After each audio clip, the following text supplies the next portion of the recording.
नमस्कार, मैं रवि आसलीवाल। सकारात्मक खबरों में आपका स्वागत है। आप समाचार के चैनल इसलिए देखते हैं ताकि आपको सूचना मिल सके, और अगर आप सूचना प्राप्त करना चाहते हैं तो आप हमारे चैनल को सब्सक्राइब कर सकते हैं।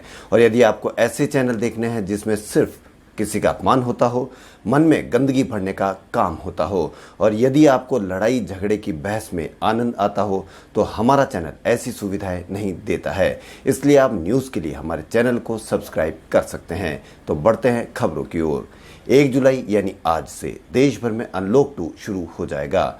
गृह मंत्रालय ने इससे संबंधित दिशा निर्देश जारी कर दिए हैं। इस दौरान बैंकिंग से लेकर रेलवे में कई नियम बदलेंगे जो आपके दैनिक जीवन में असर डालेंगे। 1 जुलाई से ज़्यादातर बैंक फिर से तमाम बैंकिंग चार्ज वसूलना शुरू कर देंगे।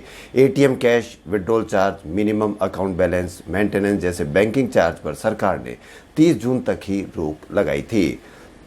बैंक अकाउंट में तय सीमा से कम पैसा रखने पर मिनिमम बैलेंस के नाम पर चार्ज किया जाएगा। मिनिमम बैलेंस के नाम पर अब ये फिर से चार्ज वसूले जाएंगे। वहीं पहले की तरह दूसरे बैंक के एटीएम से निश्चित संख्या से ज़्यादा बार निकासी पर फिर से चार्ज देना होगा। 1 जुलाई यानी आज से कई बैंकों में जरूरी डॉक्यूमेंट जमा नहीं कराने पर लोगों के खाते फ्रीज हो जाएंगे। बैंक ऑफ बड़ौदा के साथ ही विजया बैंक और देना बैंक में भी ये नियम लागू हो गया है। विजया बैंक और देना बैंक का बैंक ऑफ बड़ौदा में विलय हो चुका है। 1 जुलाई से यानी आज से वेटिंग लिस्ट का टिकट नहीं मिलेगा। रेलवे ने फैसला किया है कि अब लोगों को सिर्फ कंफर्म टिकट दिया जाएगा या फिर आरएसी का टिकट दिया जाएगा। साथ ही 1 जुलाई से विभिन्न ट्रेनों का समय भी बदला जाएगा। अभी तत्काल टिकट कैंसिल करवाने पर कोई रिफंड नहीं मिलता है, लेकिन बुधवार से रेलवे के नियमों में बदलाव के साथ तत्काल टिकट कैंसिल करवाने पर 50% का रिफंड मिलेगा। अटल पेंशन योजना, जिसके तहत ऑटो डेबिट नहीं हो रहा था, वह 30 जून को यह मियाद समाप्त हो गई है। अब 1 जुलाई यानी आज से इस योजना में पैसा लगाने वाले लोगों के अकाउंट से पैसे अपने आप कट जाएंगे, यानी ऑटो डेबिट हो जाएगा।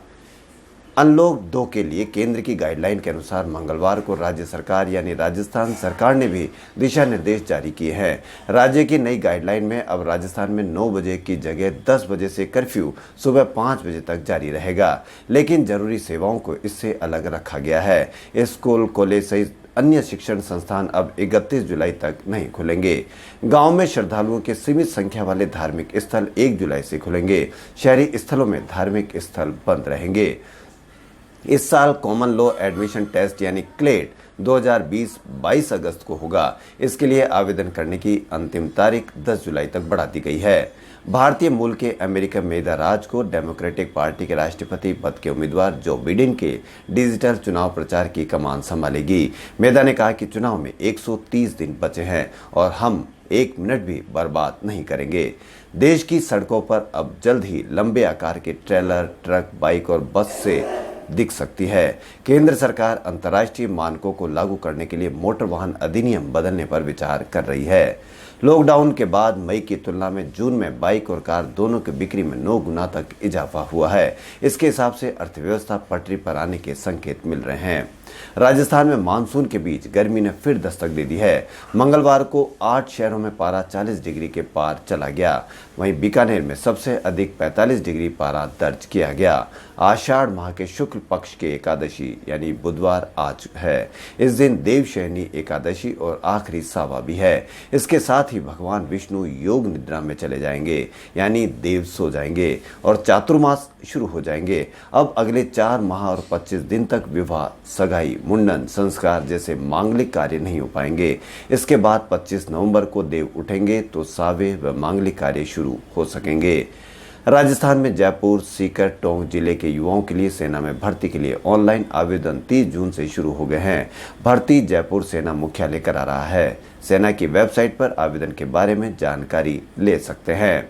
आईआईटी मद्रास देश का पहला इंस्टीट्यूट बना है जो अब डेटा साइंस में ऑनलाइन डिग्री देगा। इस सेक्टर में सबसे ज़्यादा नौकरियां यानी 1.25 करोड़ नौकरियों की डिमांड है। आईआईटी मद्रास में बीएससी का ऑनलाइन डिग्री प्रोग्राम शुरू किया है। यह degree programming and data science में कराई जाएगी।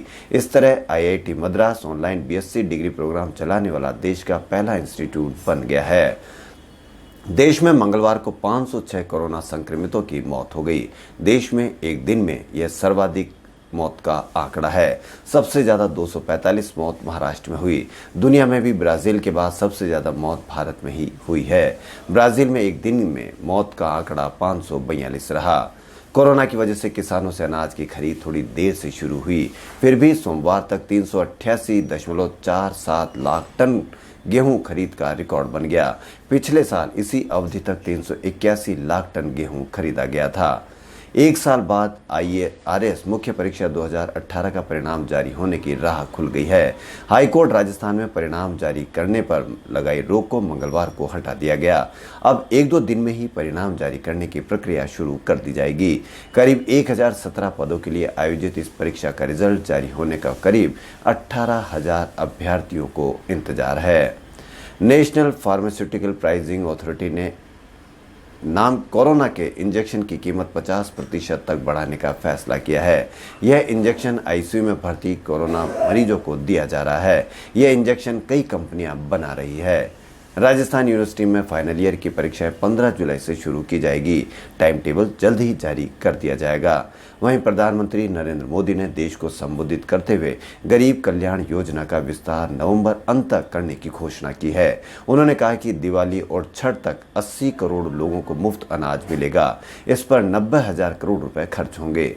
प्रधानमंत्री नरेंद्र मोदी ने माना कि अनलॉक 1 के बाद लापरवाही बढ़ी है। उन्होंने कहा कि हमें लापरवाही बरतने वालों को समझना होगा। कोरोना वैश्विक महामारी के खिलाफ लड़ते हुए अब हम अनलॉक 2 में प्रवेश कर रहे हैं और हम उस मौसम में भी प्रवेश कर रहे हैं जहाँ सर्दी, खांसी, जुकाम, ये सारे न जाने क्या क्या होता है, इनके मामले बढ़ जाते हैं। ऐसे में लोगों को सावधान रहने की जरूरत है। लॉकडाउन होते ही सरकार प्रधानमंत्री गरीब कल्याण योजना लेकर आई।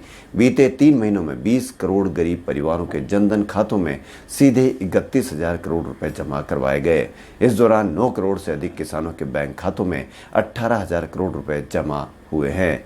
एक और बड़ी बात प्रधानमंत्री नरेंद्र मोदी ने बताया कि जिसने दुनिया को भी हैरान किया है, आश्चर्य में डुबो दिया है, वो ये कि कोरोना से लड़ते हुए भारत में 80 करोड़ से ज़्यादा लोगों को 3 महीने का राशन, यानी परिवार के हर सदस्य को 5 किलो गेहूं या चावल मुफ्त दिया गया है। यह बड़ा ऐलान करने जा रहा हूं कि प्रधानमंत्री गरीब कल्याण योजना का विस्तार नवंबर तक किया जाएगा। अब 80 करोड़ लोगों को दिवाली तक मुफ्त अनाज मिल सकेगा। वहीं राजस्थान में एक बहुत बड़ी खुशखबरी कि राजस्थान के 70,000 ई-मित्र केंद्रों पर अब ट्रेन के टिकट भी बुक करवाने की सुविधा दे दी गई है। इसके लिए DOIT विभाग ने IRCTC के साथ MOU किया है। खबरों में फिलहाल इतना ही। यदि आपको हमारा चैनल पसंद आए तो लाइक, सब्सक्राइब और शेयर अवश्य करें। धन्यवाद।